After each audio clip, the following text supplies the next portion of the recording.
You must be careful about the words you use, or the words you allow to be used in your house. Words are things. You must be careful. Careful about calling people out of their names, using racial pejoratives and sexual pejoratives and all that ignorance. Don't do that. It's time to talk about it. Pull up a chair and take a seat. We're serving up recipes for life. With Hampton University's Dr. Richard Mason and Dr. Tamara Williams. Welcome to the Sunday Brunch. This is Dr. Tamara Williams. And this is Dr. Richard Mason. And welcome to another edition of Sunday Brunch with the Good Doctors. Hey, bro. How are you today? I'm doing good. You know, Sunday's my favorite day. Indeed. It is a great day. It's always a great day. And it's always a good time to get together, to have the conversations that we get to have these great talks, and, of course, the great food. Exactly.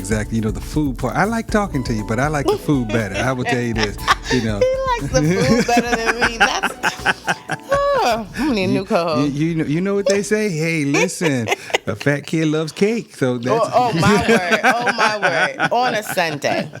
After you just heard the good word. Come and see what the good doctors are talking about. Fat and cake. Okay. Exactly. Okay. Only here. But no, in all seriousness, as we're approaching the holidays too, it's just, you know, great to be here and to be able to have these conversations with our people so that they know that they're not alone, because everybody doesn't always have somebody. So It's good to have these conversations. Mm-hmm. Exactly. And, you know, I always say, hey, it's best to have these conversations up front and ahead of time, because, you know, the worst time to figure out how to get out of a hole is when you're in it. Ooh. Tell somebody. With no tools. Exactly. So you got to be prepared. You definitely have to be prepared. It's like showing up to the buffet line and not have a plate. See, you always talking about buffets. And, back to the food. I can pass on that. I'm going to show up to the buffet without a plate because I don't want to eat it. Hey. But that's okay. Now, we don't all have to be the same to agree. I'm not going to put some establishments out there because everybody's buffet is not a good buffet. Amen to that. Okay, all right. Every buffet is not a good buffet. You don't need to eat from everybody's buffet. I say we go and see some great ones, though. Maybe we'll do that. Yeah. That sounds like a plan. I like that. Maybe I like we'll have that experience. Okay. Yeah, that sounds like a plan. Today, though, let's talk about what we're going to talk about today. Yeah, sounds good. Because actually, we've talked a little bit about this subject a while back, actually, you know, from an athlete's perspective.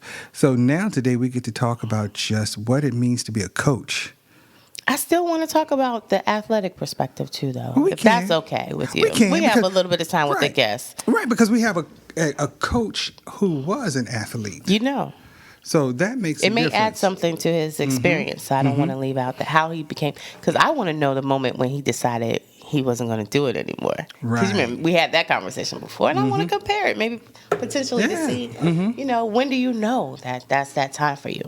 Right. But either way, without further ado. Yeah, you go ahead and get us started. I'm going to the buffet line. You already know what my request is going to be. I got your biscuits. Thank you, sir. Thank you, sir. Bring me them biscuits. So, our listeners, we definitely wanted to take the time to introduce Coach Maurice Pierce. He's from Newport News, but he's well known at our home by the sea as our track coach here. And so we want to have a conversation with him today and just welcome him to the show. Welcome to the table. Welcome to Sunday Brunch. Yes, welcome. Hey, Coach. You're talking about all this food. But hey, Coach. How when you you doing? Stay ready, you don't have to get ready. That's right. We didn't want to mess with your athletic figure, you know, so we didn't. Exactly. We gonna eat this food though. So tell us about yourself, Coach. Tell us a little bit about yourself. Who are you? When people hear the name Coach Pierce, tell us who you are. You know, I try not to be Coach Pierce because they call me Coach Pierce all the time. I'll be in Walmart somewhere, or I'll be at the club somewhere. not with the athletes. Yeah, not with the athletes, but somebody say Coach P. But that's me, Coach P, Coach Pierce, whatever you want to call me. I'm like she said, I'm from Newport News. Went to the great Warwick High School. Then I went to Norfolk State. We won't hold that against you. We won't hold that against you. We're not going to hold that against you. All right.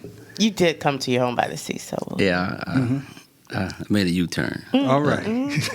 But I'm from Newport News. Like I said, I went to Warwick. I was a track athlete and a football athlete at Warwick High School back in the late 80s. Graduated in 91. So I'm kind of old and Quick kind of pause. young. What was your event? In track, I was a sprinter. I ran the Okay. 100 and 200 Okay. and all the relays. Okay. And then football, with my speed, so I just stayed on the field.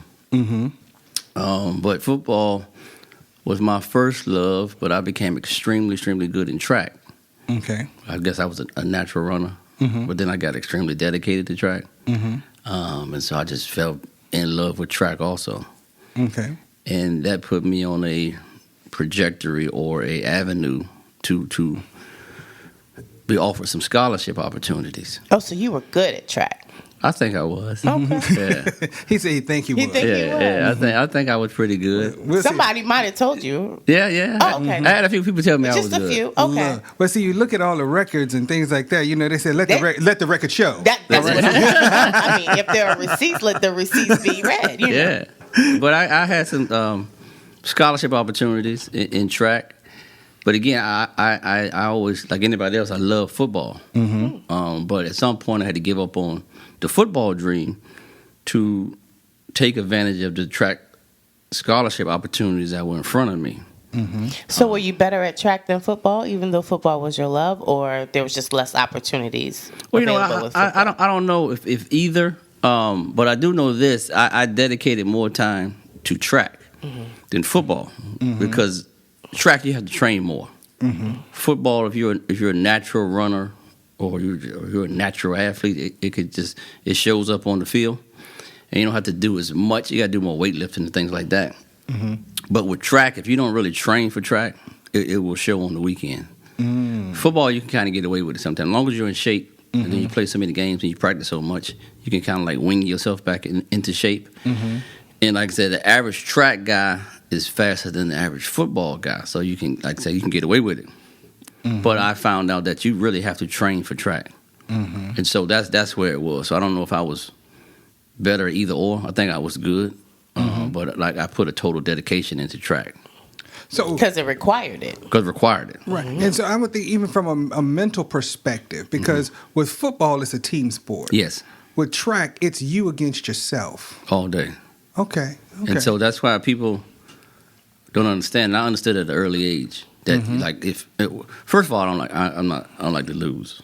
So Go ahead and let the people know. You're in it to win it. I'm in it to win it. You do not like to lose. No, so that's just One the day we may competitor. have to ask you what it looks like when that happens. Okay. Not today. I've always been a competitor. Yeah. And so I've never been the type of guy that's gonna like show up and look bad and show up to lose. Right. If I have a bad day, just have a bad day. But I'm gonna be prepared. And so that's how the commitment to track took off.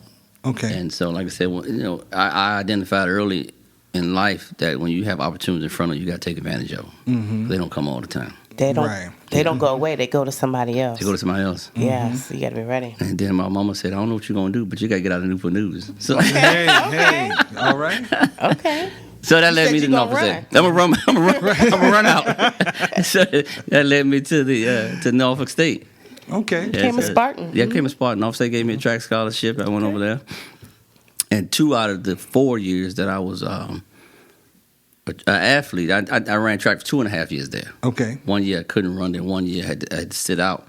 So I had a pretty good track career over there. And what did you major in?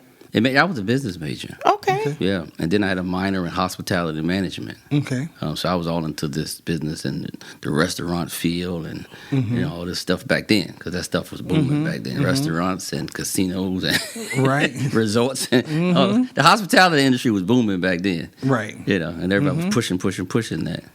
And so I thought maybe I'll try this. But then I just somebody gave me a stopwatch after I finished running. Say, look, you need to coach. That's how coaching happened.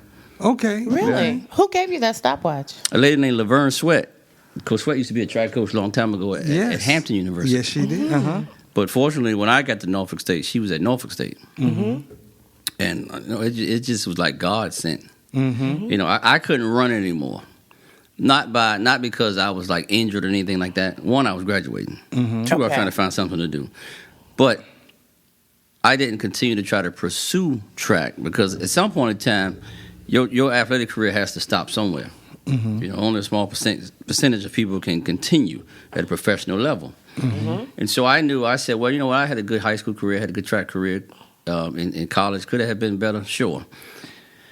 And I knew I wasn't going to make the Olympic team, but we had a lot of phenomenal athletes on my team at Norfolk State that were potential and future Olympians. So when she gave me this stopwatch, I said, you know what? I'm going to chase my dream another way. I'm going to chase my Olympic dream through coaching. And not like, I don't want to call it waste time, but really waste time over the next 3-4 years just trying to run.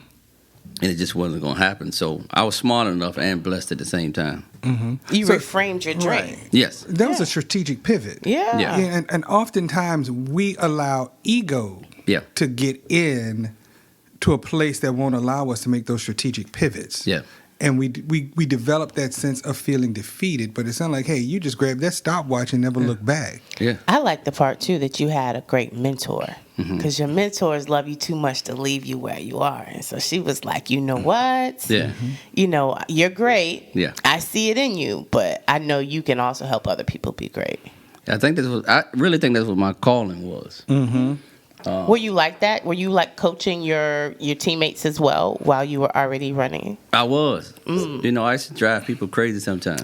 They're like, mind your business, stay in your lane. This not even your event. What you doing over here? Especially when I was in high school, I'd make everybody practice. If I'm practice hard, everybody got to practice hard. Okay. I So she saw that in you. Yeah, I used to get on my friends with football, get on them, but especially with track. If somebody wasn't running hard, I used to get on them. Like, man, he make me sick. That's okay. Right. But you right. gonna But it run, was friendly. Those were my boys. Yeah. So I guess it was already something that was in me. Right. It just took the right person to bring it out. With the right tool, a stopwatch. Right, too. And all it took was a stopwatch. Like I said, Coach Sweat needed some help because she was kind of like overwhelmed. She was doing a lot of jobs at Norfolk State. So she was kind of overwhelmed. She was getting a little older. And here I am just on the track. Telling people what to do Telling anyway. people what to do anyway. Right. And I always hung around coaches anyway. My whole life I always hung around coaches. One, because, I was looking for leadership at a young age. Two, they kept me out of trouble. And three, I think I just always wanted to be around a coach. So I guess, like I said, it was already That's the in message me. right there. Yeah. Right. Hang out with the people you want to be with. Yeah. There you You go. want to be like. Yeah. Exactly. No, that is awesome. But that it takes a certain mindset to get to that place. Like I said, just looking at some of the athletes who really they will fall into a tailspin. Yeah. When they're realizing that, hey, what I've been known for, my greatness, is not there. What do I do? This is all that there has been. Yeah. And here you took that opportunity to really, like I said, as they say, parlay into something different. Was that a real struggle for you at all, or anything like that, or whatever? You ever felt like you were just depressed, or realizing that this could be the end, or did you just move right on into it? You know what, Doc? I moved right into it. Okay. Because I've always been the type of guy. I've always had the next step or the next plan, and so I was already seeing that as a plan. Because, like I said, I've always hung around coaches, and I knew eventually, even if I went into the business world, right, or the hospitality industry, I knew at some point I still was going to coach something, right? So I was always looking for something, and so it wasn't hard for me, because one, I'm not ego driven as an athlete, and you said it. A lot of athletes are ego driven, and they just can't let it go. But when you don't let it go, you miss out on a whole lot of opportunities that you don't even know you had in front of you. So it was easy for me because at the same time, also, a lot of my teammates in a recruiting class that I helped bring into Norfolk State were like phenomenal world-class athletes. And so we would still hang out as friends. But they understood that now Maurice is transitioning. He's coaching. So Coaching them? coaching them. But Wow, so you like switched right into coaching these same athletes. Right. So what happened was I became the women's assistant coach. But on the men's side, we had all these professional athletes, right? And so the men's coach at the time, Coach Steve Riddick, would allow me to come out there and help him train those guys or just be in that atmosphere because those guys were still my friends, right? Because one, they were either teammates of mine, or two, I helped recruit them to Norfolk, right? So I was just in a melting pot of a great world-class environment. Yeah, and so took advantage of it. That's awesome. That is awesome. So shifting gears, now you're at Norfolk State. Right. How did that transition you into being ready for the head coaching position at Hampton?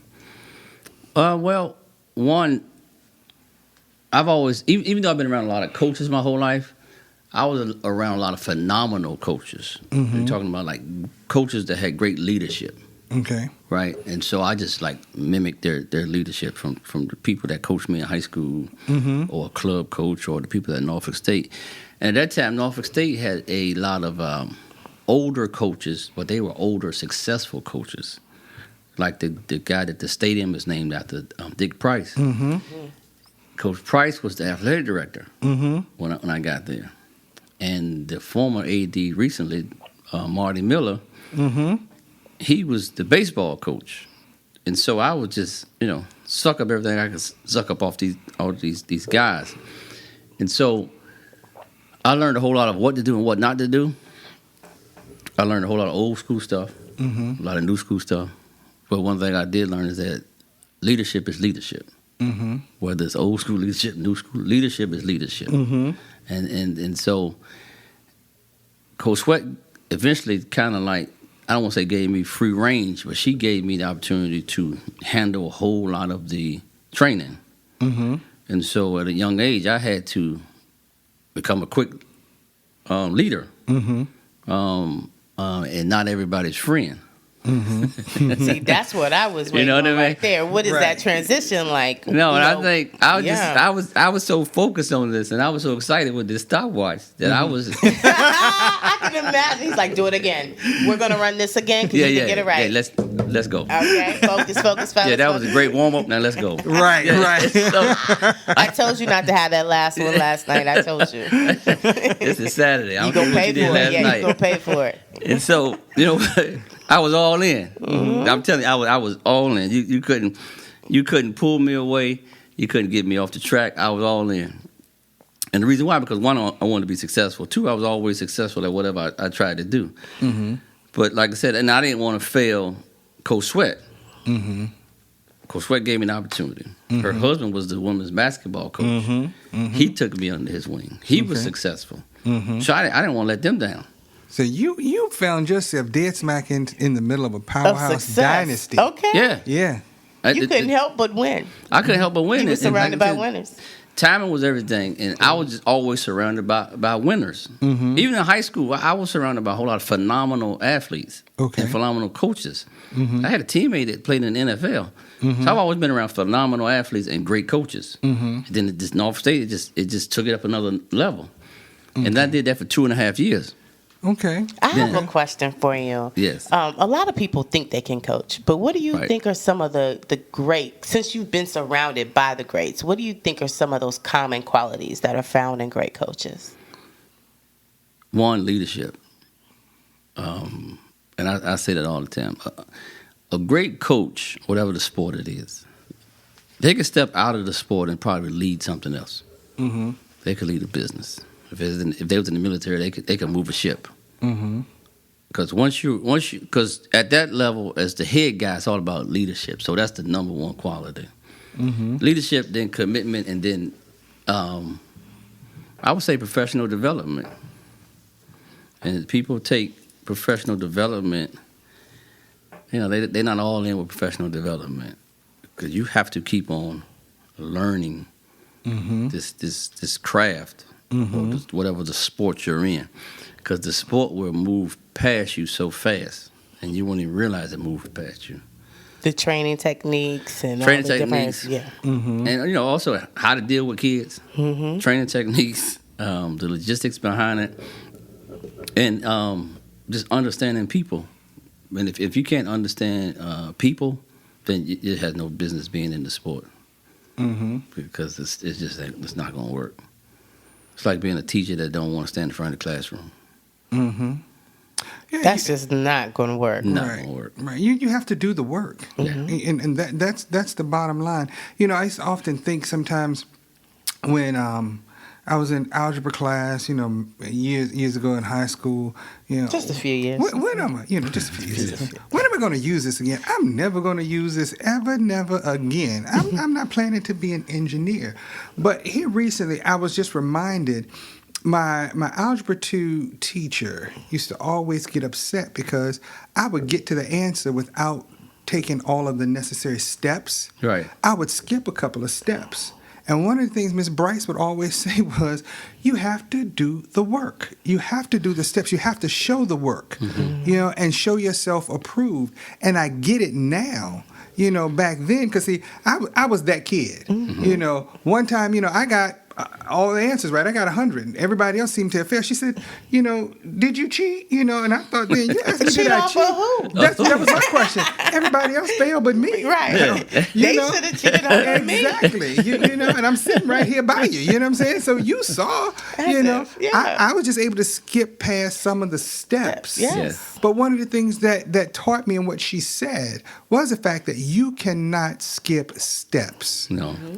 And I see that in terms of what you're pointing out as far as an athlete, also as a coach, holding people accountable and not missing the steps and doing the work. Because if as a coach and as a leader, they see you taking the steps and doing the steps that it takes to get to greatness, then your athletes will follow you. Oh, yeah. And there are no shortcuts to success. No. You're going to have to put in the work. You got to take the steps. And the athletes will figure out real fast if you don't know what you're doing. Oh, real quickly. Oh, quick. Yeah. And Yeah. I want to ask you about the mentality it takes to coach nowadays too, because when I was growing up, sometimes I would hear the coaches say some things that you really should not, say. yeah. And I'm not sure, in today's society, with us having more focus on mental health and awareness of those things, I'm not sure people can get away with some of the things that they used to. And those either. colorful words. Yes. That's what they call them now, colorful words. Is that what they call them? Yeah, they call them colorful words. And the children use them too. Yeah. Everybody's speaking in color now. I don't speak in those colors. I like it black and white. Yeah, keep it black and white. Right. But you're exactly right, because I've been in Hampton quite a while now. I've been in Hampton since 1999. The things I used to say in 99, I can't say now. The things I said in 2005, I can't say now. The things I said 10 years ago, I can't say now. Different athlete with a different mentality. And athletes nowadays, I think they bring so much more. They got so much more on them. Than that you didn't think that they had. Because before, even when I was in school, a coach, he tell you what to do, that was it. That was the law. However he said it. Right? That's how you took it. However it came out. Right. You just, that's all I know. And it's like, run, tell your mama. That's it. Go tell your mama. You tell your mama, she ain't doing nothing about it. Right. So it's just, it's so different now. I got to catch myself. Like my energy and passion is still there, right? If anybody see me at practice, I'm like a different person. If you see me walking down the street, I'm just totally different than at 3:30. But before I get ready to say something, I got to catch myself. Now, when I figured out, though, I can still say what I want to say. Can't say it in a group setting, though. I cannot believe it. He's like, you going to hear what I have to say. But everybody else won't. Yeah, I got come here for a second. Then I got to tell them. Right. Yeah, face to face or whisper it in their ear. So that's the biggest problem. It's not so much that you can't. Of course, you can't say what coaches said a long time ago. That's just out the door. Right. But you can still be tough and say some stuff to get them motivated and get them ready. But you gotta, like I said, you can't do it in a group setting, because the biggest thing is, he tried to embarrass me. Right. That's the problem. It ain't the problem. Kids still want you to get on them, but you can't embarrass them. Right. They want the They're more structure. sensitive. They want They're more structure and sensitive. accountability. Yeah. But I think that gets back and sees. they're going to get on me because, I always talk about those Participation. those folks we give these participation trophies. It's like everybody shouldn't get a trophy. No. I think we watered down the effort that we get from people when everyone, the kid who was out there picking dandelions, get the same trophy that the kid got who scored 20 touchdowns in the season. That says something. And I think we do an injustice to our young people by rewarding them for bad behavior or even mediocre behavior, I totally agree with you. I agree with you, but I know where it comes from. It comes from the people wanting to value all aspects of an individual and how they don't want people to be so competitive in our society to where they can't appreciate that everybody plays a role on the team. But I also think it doesn't speak enough for those who are intrinsically motivated to want to get it. Right. So I think it waters down for them. I think there's a place for little Billy who wants to pick dandelions out on the side. Just not on your team. You know what I mean? And it might be, little Billy might be good at keeping the stats or, doing something different. I think we just have to make sure we are doing more of, I guess, a better effort of finding what is it that kid really wants to do, because obviously mom and dad wants this kid on the football team, but clearly he doesn't want to be on the football team. Yeah. And so I think that's what we just have to be truthful with ourselves as adults, and say, hey, listen, little Billy is not going to the NFL. No. Now, little Billy might end up being a sportscaster. You follow me? But we have to figure out what is it going to take versus driving him into a place where he doesn't want to be. And then we further disservice Billy by giving him a trophy for picking those dandelions. Right. And it depends on why the parent puts the child in the sport or the team. Right. Like, I'm sitting at a table full of winners. You're not doing things unless you're going in there to win. No. But that's not the only reason that people place their kids on sports and teams. They want them to learn how to interact with other people. They want them to learn group dynamics. They want them to participate in something because they know they may never get picked for something else. They want them to have that experience. But on your team, you're like, look, we come here to dominate. You get on this field, we taking them out. And so I think that's where all the fights sometimes comes in, because everybody's not always on the same page on what is the greatness that comes from playing teams. But I'm with you on that part.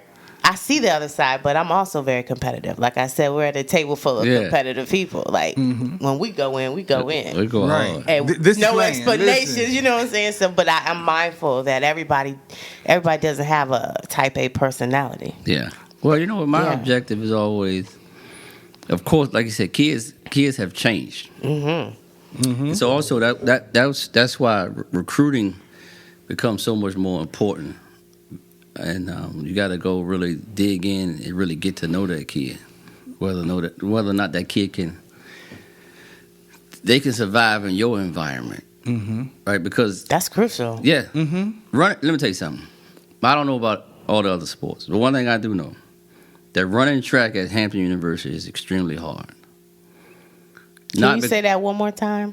Running track at Hampton University is extremely hard. Not because it's just like you either conform or you don't. No. The problem is that our expectations is so high, and every single person is accountable, like you said. I tell everybody, listen, the bus driver accountable. That's right. Please believe it. If the bus driver get us late, then we got problems. So everybody accountable. We need everybody. Everybody is extremely accountable. And I tell my people all the time, say, listen, we came in with an agreement. I recruited you. You accepted my offer. I ain't twist your arm. I ain't stick you up. I ain't even beg you. This wasn't a stick up. Right. Matter of fact, I gave you the money before you got here. See? The only place in America where you get your bill paid before you show up. Where? Yeah. So you accountable for that. Right. Everything else is on layaway. So listen, then I said, That's like putting a honey bun in the prison. I can't. You signed up for this, right? You took my offer. You stole my money. I got to get it back. That's right. That's right. I told you it sounded like the honey bun on the bed. So listen, but listen, this is the difference. I think this is where the difference is in my program. I tell everybody, I say, listen, everybody on this team plays a role. But you got to find out what your role is. Everybody on this team is not going to make the Olympics. Right. Everybody on this team is not going to make it to the NCAA championships. Everybody's not going to be All-American. Right. Everybody's not going to be the conference champion. Some might just qualify and make the finals at the conference meeting. Some might be just a part of a relay team. Some might make it to the NCAA championship. Some might be All-American.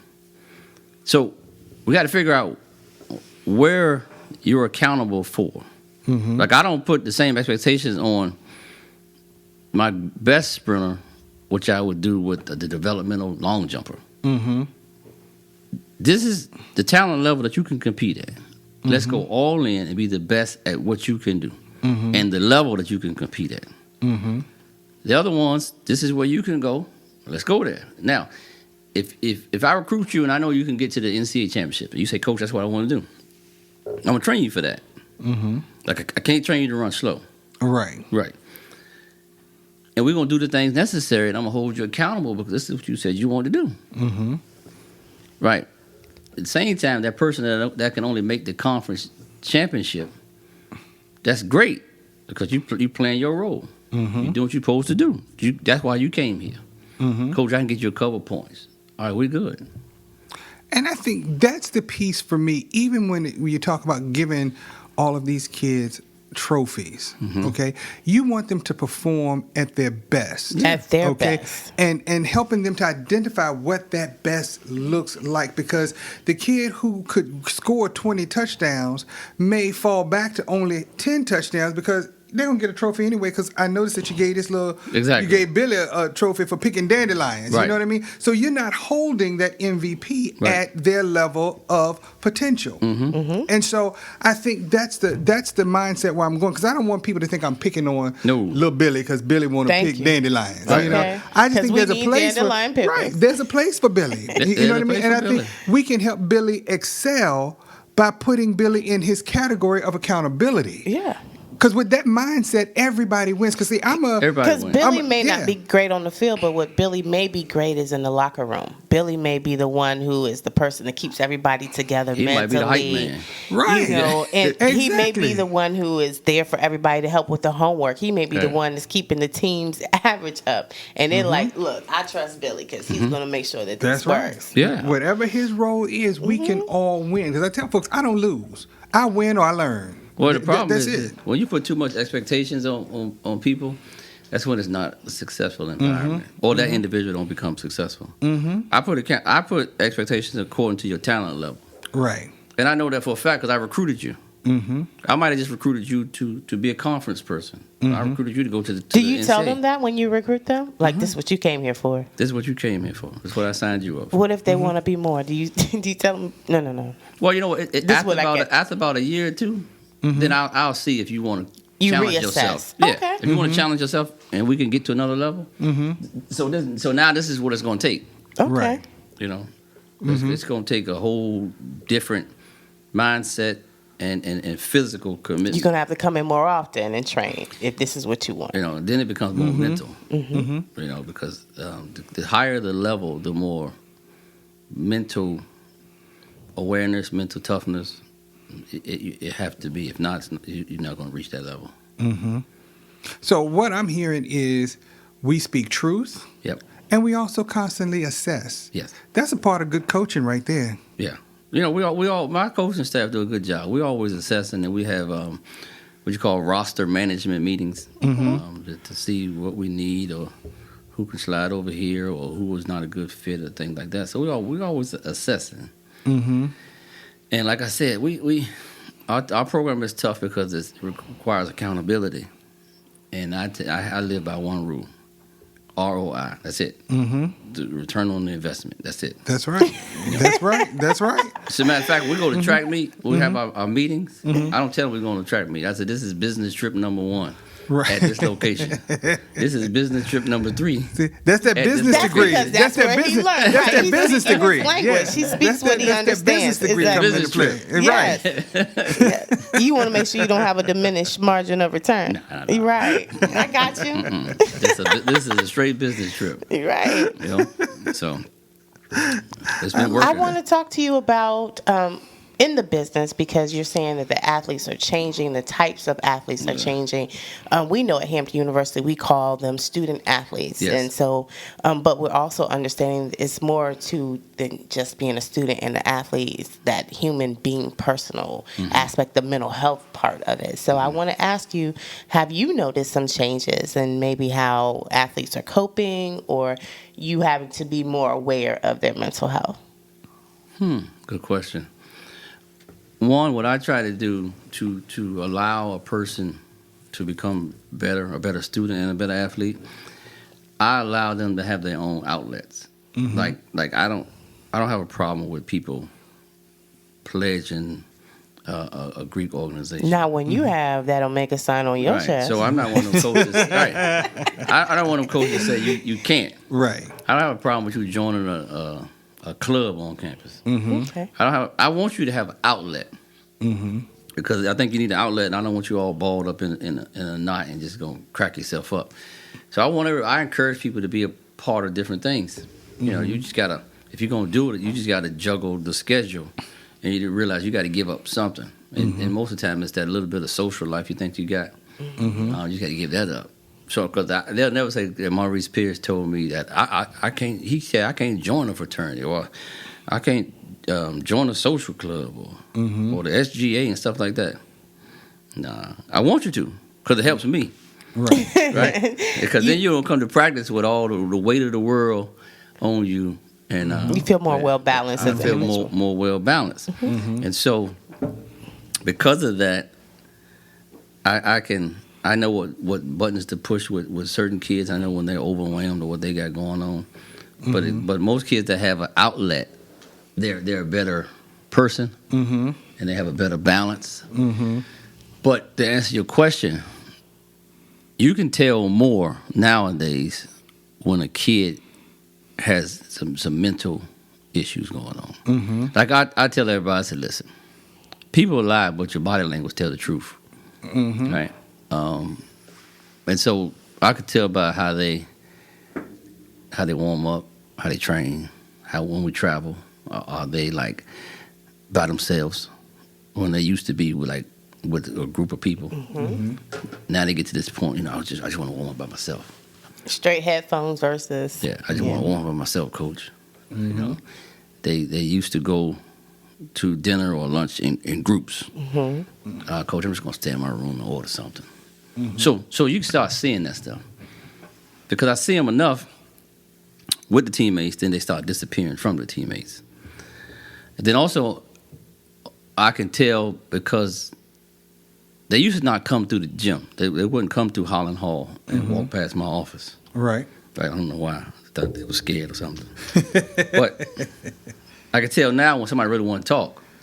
You see them going by your office. I always see them, then I see them again.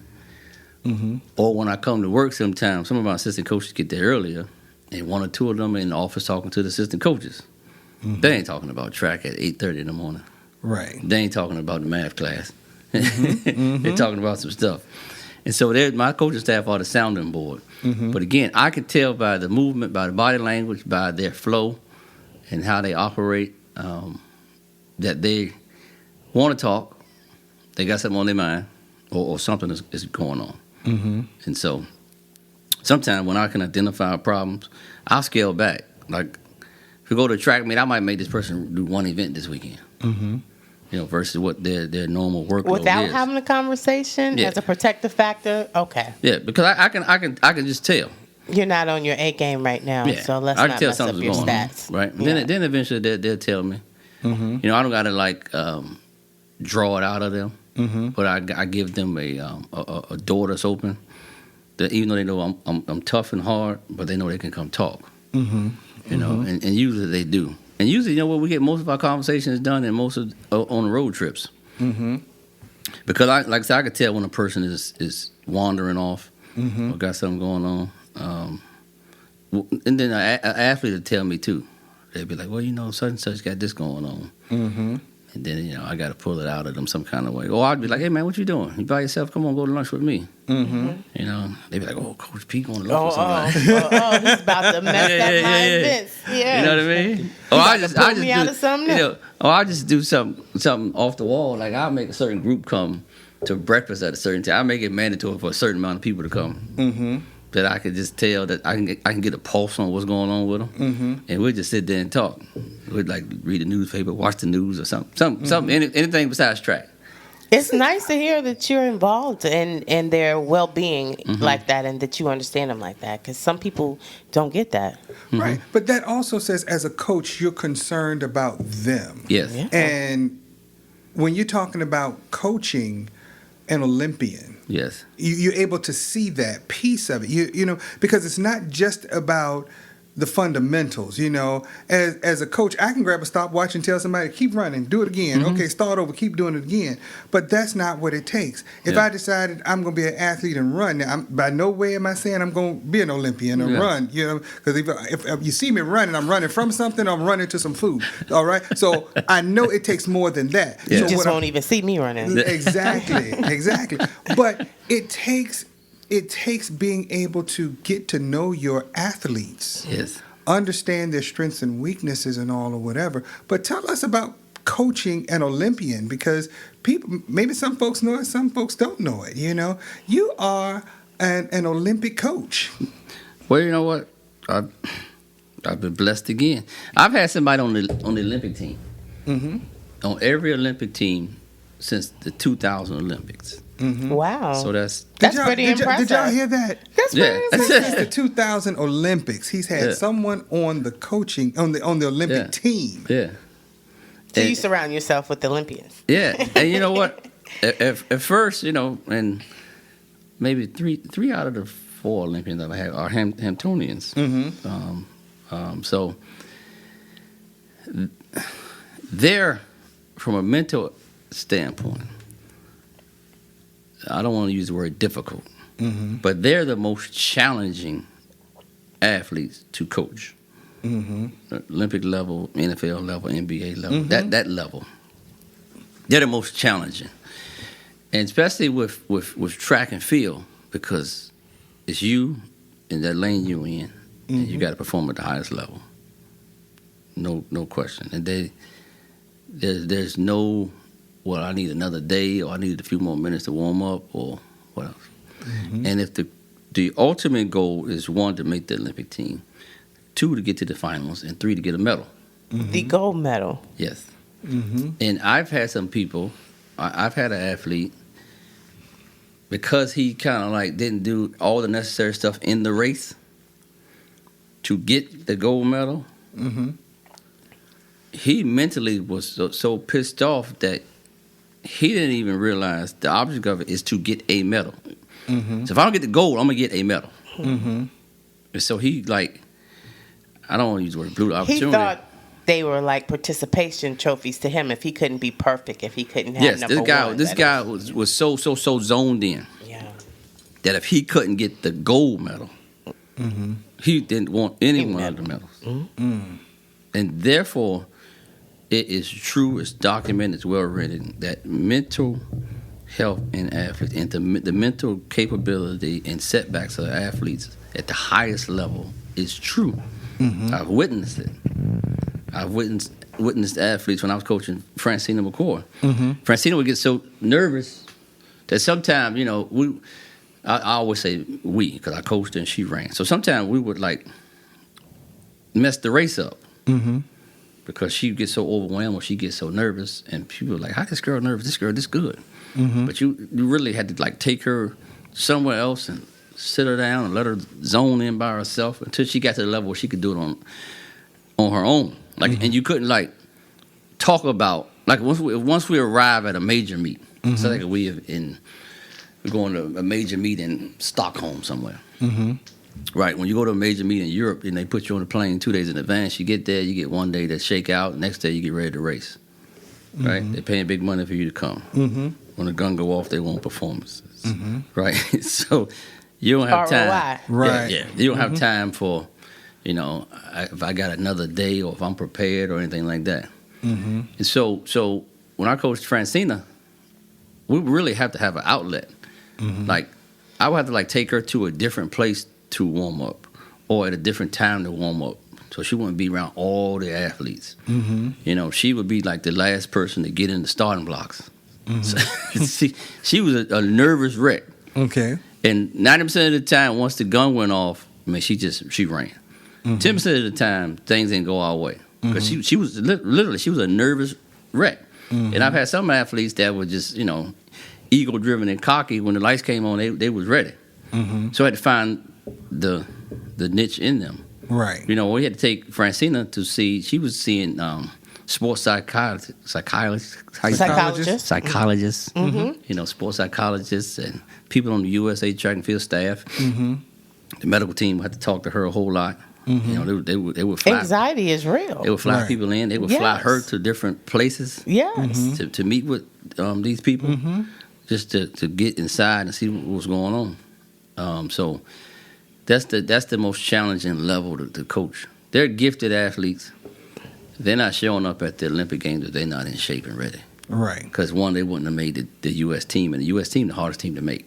They wouldn't have made the team. So they're phenomenal athletes. They're ready to go. They're clicking on all cylinders. But that 10% of the here upstairs mental, if it ain't there, it's not going. The results won't show. So like as a coach, got to find out what works. And some athletes don't even want you to talk to them. You know, and that could be a good thing or a bad thing. Right. You know, sometimes it could be a good thing if that's their personality, because you don't want to overwhelm them, talk about it all the time. But on the flip side, if they don't want to talk to you, sometimes they're so ego-driven that they figure they could do it on their own, but They they don't really need can't. you. Yeah. Right. So, Well, that's tough. that mental health piece is huge. Huge. Because, like you said, if they're not prepared, if they can't get themselves together mentally, and it's not just being on the track, but they may have that anxiety leading up to this point where they can't sleep. Yeah. They're struggling. Their diet is off. Their All appetite. You know, if you're stress eating, if you find yourself not eating your usual grilled chicken and broccoli, now guess what? Now I want some ice cream. Yep. So that's changing your whole makeup in your system right now. Whereas your body is used to drawing off of that chicken and broccoli, that protein. Now you've thrown in some ice cream in the system, so your body just kind of. It's like, what is this? It'll do something to you and cause your whole system to do something different. The other thing is, like you said, the other thing is like, if athletes, if anything it gets them off track in terms of their schedule, how they like to do things to prepare, you can forget it.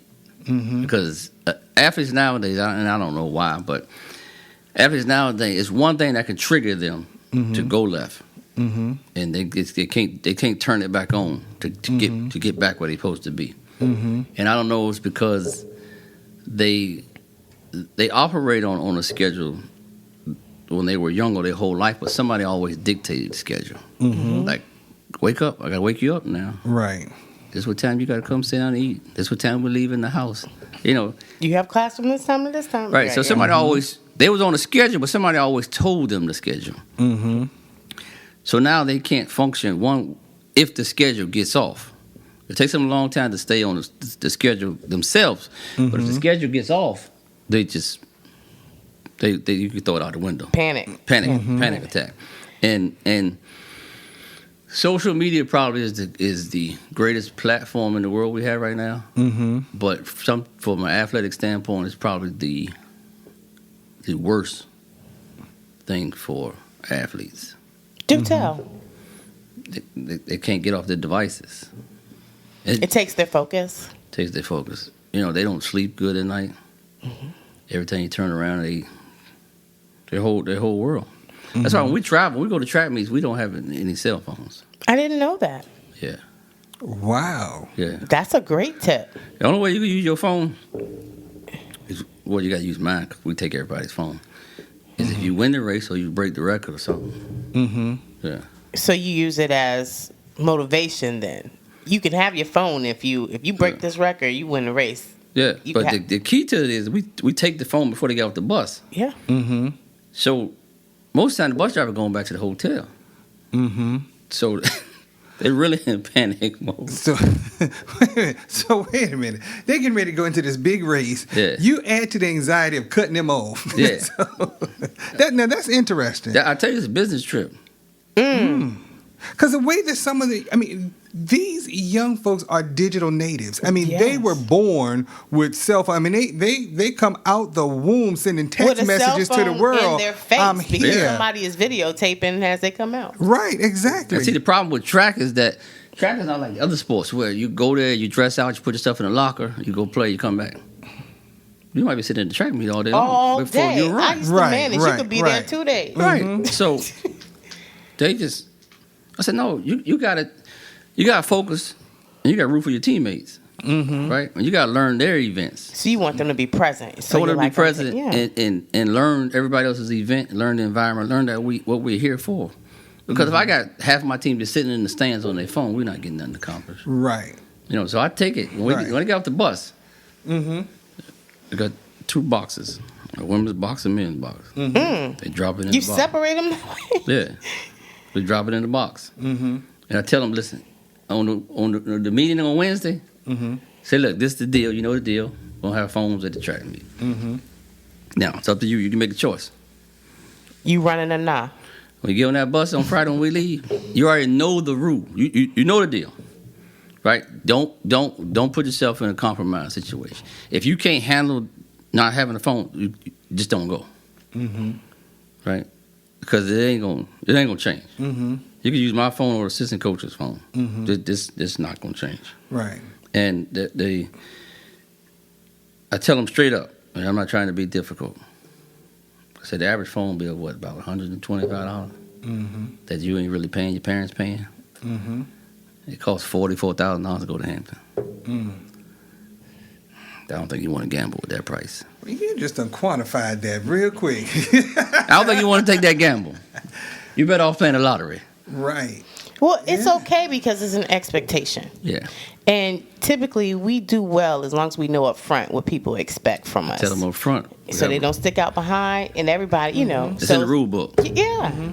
I think that's a great tip. Yeah. Like we're in this together. We got to be present for one another and you're going to show up. You're going to be present. Oh, and you trust me, I've been at enough track meets. As soon as a kid finish running, before they go put their sneakers on and sweatsuit on to warm the body down, they go straight to the phone. Within like 2 minutes after they race, they go straight find their phone. They call the mama, they call somebody. I said, this is crazy. They're digital natives. I said, this is crazy. It drives me crazy at the track meet. It's hard You're for them taking to their unplug. pacifiers from them. Yeah. We're not playing that game. Yeah, that's what it was. No, Well, we're just listen. not going to do it. That's a good tip just to help keep It them is. focused. But speaking of one of the things we like to do, we like to walk away with stuff and little nuggets that we this is our dessert portion. Right. But just I heard something earlier, a couple of things that I heard, and one was see yourself in your next step. Yes. That's when you start out. Where is it that you want to go? And you have to start out ready, with that in mind. It's almost like therapy. You start therapy basically with the end in sight. Yes. What's your life going to look like for you to know that you don't need to come see me anymore as your therapist? All right? And let's get you there. Exactly, because that's what we're going to focus on. Right. Okay, that's the first thing. The second piece was surround yourself with people successful in your area. Yes. Why am I going to connect myself with bad coaches to learn all of their bad habits to take into my career? So what else do you think, if you had to give someone just kind of a summation of what it has taken for you to be successful, what's one thing somebody could take from this and say, you know what, that's what I need to do? One more tip before you answer that. Don't forget the pivot. Oh, yes. Yeah. He did a great job talking about how, a lot of times people think you can only do one thing. You have a purpose to be that one thing, but you can also pivot. Yeah. Now, what else would you share? Wow. I think this is my assessment. I think people wait too long to figure out what they want to do. And they wait too long to start trying to manifest it. Like, you can't decide when you can have a career change. But once you like step foot on a college campus or in the workforce or whatever you decide to do, there's an end somewhere. So you got to start preparing right now. One, for that end, or two, to be successful in what you can't have 5 agendas at the age of 19. you just possibly can't. You know, it's only so many academic areas or majors you're gonna major in. You know, you got kids now. I'm gonna start my own business. You know, my man got an IG business. He got all these. They ain't a real business, right? So I think people start too late, and they might say, "Well, Maurice, you say that because you started young." Well, at a young age, I had a different agenda. And so I think if you have a different agenda, then you won't waste time. And I tell everybody, listen, we're all in the time management business. Right? My job is not to waste your time. Your job is not to waste my time. So let's stop wasting time. Let's move. Let's get some stuff done. Let's set a goal when you're a freshman, a sophomore, junior, senior. And they all got to be athletic goals. They got to be life goals. They got to be academic goals because you got to leave. Right? It's my job to prepare you. You got to get up out of here. Right. I like you, but you got to go. Right. Yeah. It's a purpose behind it. So don't wait. Do it now. So my nugget is stop. Don't waste time. Yeah. I like that. Yeah. I definitely like that. So y'all heard it here first. Coach said, "Don't waste time," and definitely not his time. Not his time. Exactly. He wants that ROI. You understand? Exactly. Well, this has been a great day, and I tell you once again, another great brunch that we've had, sitting here at the table talking to Coach Maurice Pierce, Olympic coach Maurice Pierce. And so I've enjoyed myself, and so thank you for joining us here at the table today. Indeed. I enjoyed it too. I didn't know what to expect. Well, listen. We'll definitely have to have you back. I like it. All right, we'll have to have you back. Bring me back. We will. Well, I am Dr. Richard Mason. I'm Dr. Tamara Williams. And thank you for joining us right here on WHOV 88.1 FM. The essence of HU. Keep your fork.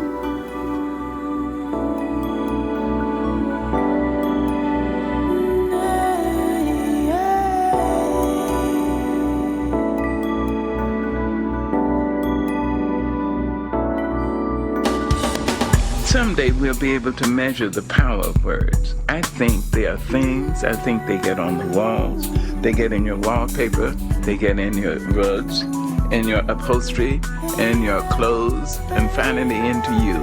Thank you for joining us at the table. Tune in next Sunday at 1 p.m. for more delicious topical recipes for life on the Sunday Brunch. On Smooth 88.1 WHOV.